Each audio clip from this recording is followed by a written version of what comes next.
Summary of the book as a Man Thinketh. Overview. Not intended as an exhaustive treatise, but to motivate the reader to believe that they themselves are makers of themselves by the thoughts they choose and encourage. A person's thoughts form an inner garment of character and an outer garment of circumstance. Watch your thoughts, for they become words. Watch your words, for they become actions. Watch your actions, for they become habits. Watch your habits, for they become character. Watch your character, for it becomes your destiny. Heart and character. As a man thinketh in his heart, so is he. The sum of a man's thoughts are his character. His character influences the conditions and circumstances of his life. Every action springs forth first from thought, even actions considered to be spontaneous and unpremeditated. Act is the blossom of thought, and joy and suffering are its fruit. The law of cause and effect exists in the world of thought, not just the natural world. A godlike character is the result of godlike thoughts. A bestial character is the result of groveling thoughts. Man is made or unmade by his own thoughts, which can destroy him or build him up. Man becomes master of his household of thoughts, by application, self-analysis and experience. Gold and diamonds are found only by much searching and mining. Similarly, a man must dig deep in the mine of his soul to find every truth connected with his being. A man must watch, control and alter his thoughts, tracing their effect on himself, others, and his life and circumstances. In doing so he will prove to himself that he is maker of his own character, life and destiny. Effect of thought on circumstances. A man's mind may be likened to a garden, cultivated or uncultivated. The cultivated produces flowers and fruit, while the uncultivated produces weeds. A man must continually weed out all wrong, useless, and impure thoughts and deliberately cultivate right, useful, and pure thoughts. Thought and character are one, and character has a profound influence on the circumstances of one's life. If a man learns the spiritual lesson of his current circumstances, they will give way to other circumstances. As long as a man believes he is a creature of external conditions, he will be buffeted by those conditions. When he practices self-control and self-purification of thought, and remedies his defects of character, he finds that his circumstances will change. The soul attracts that which it secretly harbors, its loves and fears. The soul reaches the height of its cherished aspirations and the depth of its unchastened desires. Every thought seed allowed to take root in a man's mind will eventually produce the fruit of character and opportunity and circumstance. Good thoughts bear good fruit, bad thoughts bad fruit.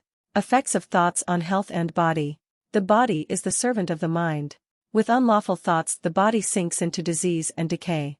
With glad and beautiful thoughts it becomes clothed with youthfulness and beauty. Thoughts of fear can kill the body. Anxiety quickly demoralizes the whole body, opening it to disease, while impure thoughts will shatter the nervous system. Strong, pure and happy thoughts build up the body in vigor and grace. The habits of thoughts will produce their effects good or bad upon the body. Thought is the fount of action, life, and manifestation. Make the fountain pure and all will be pure. If you would perfect your body, guard your mind. If you would renew your body, beautify your mind. Thoughts of malice, envy, and disappointment rob the body of its health and grace. A bright, happy, and serene countenance follows from thoughts of joy, goodwill and serenity. To continually live in thoughts of ill will, cynicism, suspicion and envy, is to be confined in a self-made prison. To think well of all, to be cheerful with all, to find the good in all such unselfish thoughts are the very portals of heaven. Thought and purpose. Until thought is linked with purpose there is no intelligent accomplishment. Aimlessness is a vice. They who have no central purpose in their life fall prey to worries, fears, troubles and self-pity, which lead to failure and loss. A man should conceive of a legitimate purpose in his heart and set out to accomplish it. He should make this purpose the centralizing point of his thoughts. He should make this purpose his supreme duty and should devote himself to its attainment, not allowing his thoughts to wander into fanciful imaginings. This is the royal road to self-control and true concentration of thought. He may repeatedly fail to accomplish this purpose, but will overcome weaknesses and grow in character, a measure of true success and the staring point for future power and triumph. Those who are not prepared for the apprehension brought on by having a great purpose, should instead fix their thoughts on the faultless performance of their duty, no matter how insignificant it may appear. This discipline will focus their thoughts and develop their resolution. Strength can be developed by effort and practice, even in the weakest soul. The physically weak can be made strong by patient training, and the man of weak thoughts can make them strong by exercising himself in right thinking. To think with purpose puts one in the ranks of those who know that failure is one of the pathways to success. A man should mentally mark out a straight path to achieving his purpose and rigorously exclude doubts and fears. The will to do springs from the knowledge that we can do. Doubt and fear are the great enemies of knowledge and must be slain. He who has conquered doubt and fear has conquered failure. Thought allied fearlessly to purpose becomes a creative force. He thought factor in achievement. All that a man achieves and all that he fails to achieve is the direct result of his own thoughts. A man's weakness and strength, purity and impurity, are his own and not another man's. They can only be altered by himself. His sufferings and his happiness are evolved from within. As he thinks, so is he. As he continues to think, so he remains. A strong man cannot help a weaker unless the weaker is willing to be helped. Even then the weak man must become strong of himself, only he can alter himself. Oppressor and slaves are cooperators in ignorance and afflict themselves rather than each other. A perfect love condemns neither and a perfect compassion embraces both. He who has conquered weakness and has pushed away all selfish thoughts belongs neither to oppressor nor oppressed. He is free. A man can only rise, conquer and achieve by lifting up his thoughts. Before a man can achieve anything even worldly, he must lift his thoughts above slavish animal indulgence. A man whose first thought is bestial indulgence could neither think clearly nor plan methodically. He could not find and develop resources and would fail in any undertaking. Not having begun to manfully control his thoughts, he is not in a position to control affairs and to adopt serious responsibilities. He is limited by the thoughts he chooses. A man's worldly success will be by the measure that he sacrifices his confused animal thoughts and fixes his mind on the development of his plans and the strengthening of his resolution and self-reliance. The higher he lifts his thoughts, the greater will be his success. The universe only appears to favor the greedy, dishonest and vicious. Intellectual achievements are the result of thought consecrated to the search for knowledge or for the beautiful and true in nature. Intellectual achievement is sometimes connected to vanity and ambition, but are not the outcomes of these. Spiritual achievements are the consummation of holy aspirations. Achievement of any kind is the crown of effort, the diadem of thought. By the aid of self-control, resolution, purity, righteousness, and well-directed thought a man ascends. By the aid of animality, indolence, impurity, corruption and confusion of thought man descends. A man who has risen to high success may descend into great wretchedness by allowing arrogant, selfish and corrupt thoughts to take possession of him. Victories attained by right thought are maintained by watchfulness.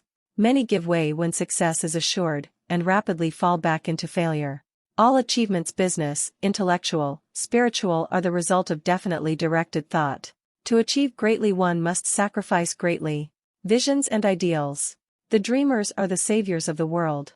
All the visible world is sustained by the invisible. He who cherishes a beautiful vision, a lofty ideal in his heart, will one day realize it. To desire is to obtain, to aspire is to achieve. Shall a man's basest desires receive the fullest measure of gratification, and his purest aspirations starve for lack of sustenance? Dream lofty dreams, and as you dream, so shall you become. Your vision is the promise of what you shall one day be. The greatest achievements were at first and for a time a dream. The oak sleeps in an acorn. Dreams are the seedlings of realities. Uncongenial circumstances can be overcome by perceiving and striving toward an ideal. You cannot travel on the inside and remain still on the outside.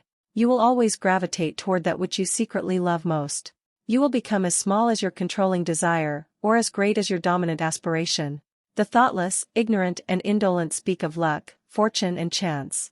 They do not see the trials, failures and struggles of men who achieve wealth, intellect or holiness.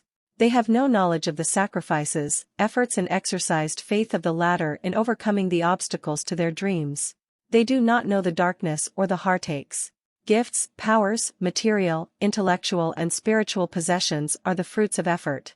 They are thoughts completed, objectives accomplished, and visions realized. The vision that you glorify in your mind, the ideal that you enthrone in your heart, this you will build your life by, this you will become. Serenity. Calmness of mind is one of the beautiful jewels of wisdom. It is the result of long and patient effort in self-control. A calm man, having learned how to govern himself, knows how to adapt himself to others. The more tranquil a man becomes, the greater is his success, his influence, his power for good. The strong, calm man is always loved and revered. Only the wise man, only he whose thoughts are controlled and purified, makes the winds and storms of the soul obey him. To tempest-tossed souls, self-control is strength. Right thought is mastery. Calmness is power. Say unto your heart, peace. Be still. Concentration of thought. Even if he fails again and again to accomplish his purpose, as he necessarily must until weakness is overcome, the strength of character gained will be the measure of his true success, and this will form a new starting point for future power and triumph. Self-control is strength, right thought is mastery, calmness is power. Say unto your heart, peace, be still. The strong, calm man is always loved and revered.